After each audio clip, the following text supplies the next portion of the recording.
படம் முன்னாடி வேறு உட்காந்து பார்த்தா பூரா குண்டாவே திரிறாங்க. என்னடா 50 பேரும் இப்போ ரொம்ப முன்னாடி வந்து உட்காந்து பார்த்தோன்னே எல்லா பேரும் குண்டா திரிறாங்க. நேராக பார்த்தா பூரா பேரும் ஒல்லியாக இருக்காங்க. பிரச்சனை என் கண்ணில் தான், அவங்ககிட்ட இல்லைன்றதை நேராக பார்த்தோன்னு புரிஞ்சுக்கிட்டேன். ஹீரோயின் வந்து Simran Advani, all the very பெஸ்ட்மா, ஆல் த வெரி பெஸ்ட். ஏற்கனவே சிம்ரன் வந்தாங்க, பத்வானி கூட வந்திருக்காங்க, ஆல் த வெரி பெஸ்ட். கதாநாயகனுடைய அப்பா ஒரு சின்ன ஃப்ளாஷ்பேக்கு, பாலகோபி. நான் வந்து பாரதி ராஜா சார்கிட்ட எனக்கு என்ன வேலைன்னே தெரியாமல் அசிஸ்டன்ட் கேமராமேனுங்கிற பேரில் ப்ரொடக்ஷன் மேனேஜரோட பார்ப்பேன். ப்ரொடக்ஷன் மேனேஜரோட பார்க்குறேன்னா ராஜேந்திர சார் கார்டு கேட்டுறாங்க. அப்போ என்கிட்ட இல்லை. அதை நான் சொன்னது 30 வருஷத்துக்கு முன்னாடி. ராமவாஸ் இன்னைக்கு இருக்கிற ஃபைனான்சியர் இந்த ராமவாஸ் அவர்கள், பாலகோபியோட 3 பேரும் அப்பப்போ எல்லா வேலையும் ஒன்றா சேர்ந்து செஞ்சுக்கிட்டு ஒரு 25-24 வயசில் வந்து இந்த சென்னையில் வந்து எதிர்காலம் என்னன்னு தெரியாது, ஆனால் வேலை பயங்கரமாக இருக்கும். அந்தந்த ஆஃபீஸ் வேலையை ஒவ்வொருத்தரும் ஷேர் பண்ணிக்கிறது. அப்போ வந்து மொபைல் ஃபோன்லாம் கிடையாது. ஒரு ப்ரோக்ராம் சொல்லி ஒரு இடத்துக்கு போனோன்னா அங்கே ஒரு சேஞ்ச் நடந்துச்சுன்னா தொலைதூர உணர்வில் இப்படி சொல்லியிருக்காங்க, அதை இப்படி நம்ம புரிஞ்சுக்கிட்டு செய்யலான்னு சொல்லி எங்கேயாவது போய் ஒரு 50 பைசா காயின் போன் போட்டு கேட்டு வேலை செய்கிற காலங்களில் பஞ்சு சார் ஆஃபீஸில் வந்து பிஏ ஆர்ட்ஸ் பஞ்சு அருணாச்சலம் அப்படிங்கிற ஒரு நபரை பற்றி அவர் சுயசரிதை எழுதி கொஞ்ச நாள்லேயே ஆனந்த விடனில் வரும்போது அவர் இறந்துட்டாங்க. தமிழ் சினிமாவில் இப்போ இப்படி கதிரேசன் சார் வந்து ஏதாவது பிரச்சனைன்னு போனீங்கன்னா அந்த பிரச்சனையை முடியாதுன்னு சொல்லாமல் அதை கையாளுவார். எந்த பிரச்சனையாக இருந்தாலும் போய் கையாளுவாங்க. பல படங்கள் அது எனக்கு நேரடியாக தெரியும்.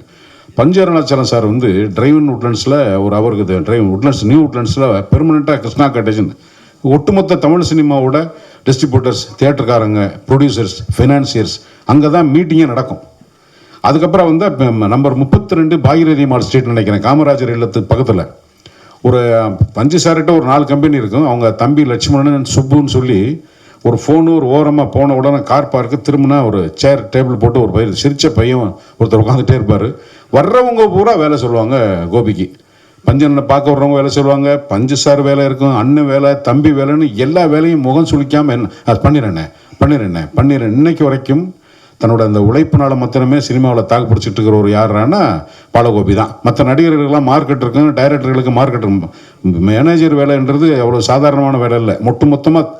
ஒட்டுமொத்த பொறுப்பும் ஒரு படத்தில் வந்து பணம் இருக்கோ இல்லையோ ஒரு வேலையை ஒழுங்காக திறம்பட செய்கிறதுக்கு ஒரு தயாரிப்பினர் இல்லைன்னா வேலைக்காகாது. அவ்வளோ பேரும் ஒரு பெரிய வந்து தன்னுணைப்போட ரொம்ப பாசிட்டிவாக வேலை செய்யக்கூடிய ஒரு நண்பன் தான் பாலகோபி. அதுக்கப்புறம் ஒரு சத்தியவாக்குன்னு ஒரு படம் எடுத்தார் ராமவாஸ் அவனை சேர்ந்து. சரியாக வரலை, இம்மிடியேட்டாக சேஞ்ச் பண்ணிக்கிட்டு அவருடைய வாழ்க்கை பாதையை நடத்தினார். ஸோ எப்போவுமே வந்து ஒரு பாசிட்டிவாக இருக்கக்கூடிய ஒரு ராதவ கிருஷ்ணா. என்ன கல்யாணத்துக்கு காதல் பாட்டு பாடும்போது ரொம்ப வெக்கப்படுற, காதல் பாட்டு வைக்கப்படக்கூடாது. நீ நல்ல பையன் தான், நல்லா வளர்த்துருக்காரு, அதுக்காக டூயட் பாடும்போது ரொம்ப யோசிக்கிற. அதெல்லாம் வாய்ப்பு நிறைய பேர் கிடைக்காதுப்பா. அவன் அலைஞ்சிக்கிட்டு தர்றேன், நீ இப்படி இருக்க. என்ன உங்கள் அப்பா பற்றி உனக்கு வந்து அப்பாவா தெரியும். ஒரு சின்ன கேரக்டர் உதாரணம், சூப்பர் ராஜேந்திரன் குருங்கிறாரு. எலெக்ஷனில் 2 பேரும் எதிர்த்து நிற்கிறாங்க, ஒருத்தர் வைக்கிறாரு, தூக்குறாரு.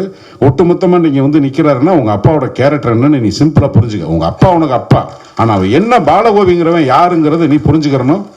நல்ல பாசிட்டிவாக இருக்க, ரொம்ப இயல்பாக இருக்க. உனக்கு உங்கள் அப்பாவுடைய வியர்வை துளிகள் உனக்கு வெகுமதியாக இந்த திரைப்படம் கொடுக்க வேண்டும் என்று மனமாற வாழ்த்துகிறேன்.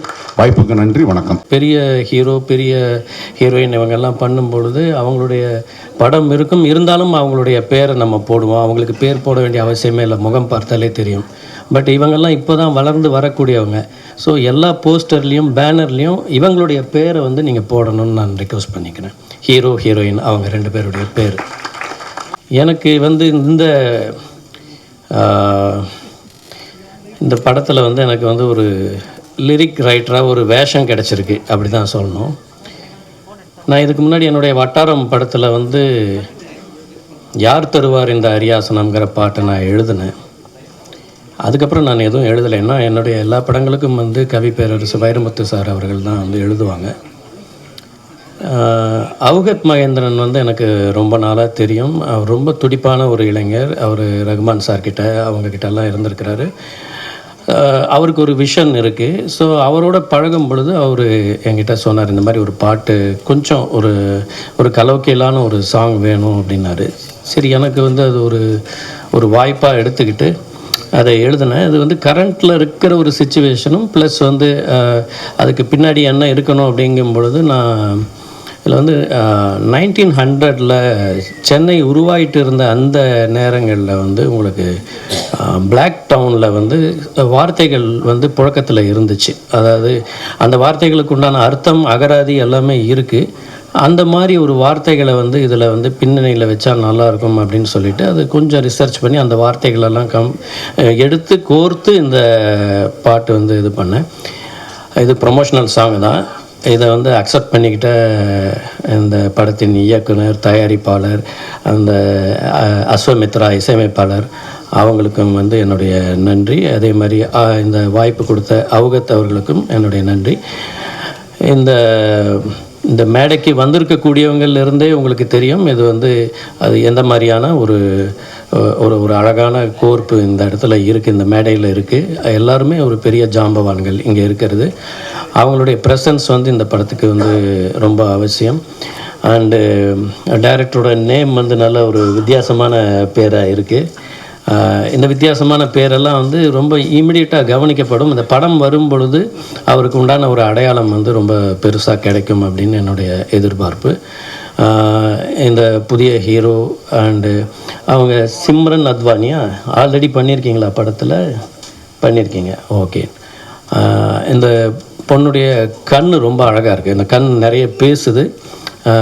அவங்க இன்னும் நிறைய படங்கள் பண்ணணும். அதே மாதிரி ஒரு ஹீரோ, அவங்க பேர் ஆதவ், ஆமாம் ஆதவ் கிருஷ்ணா.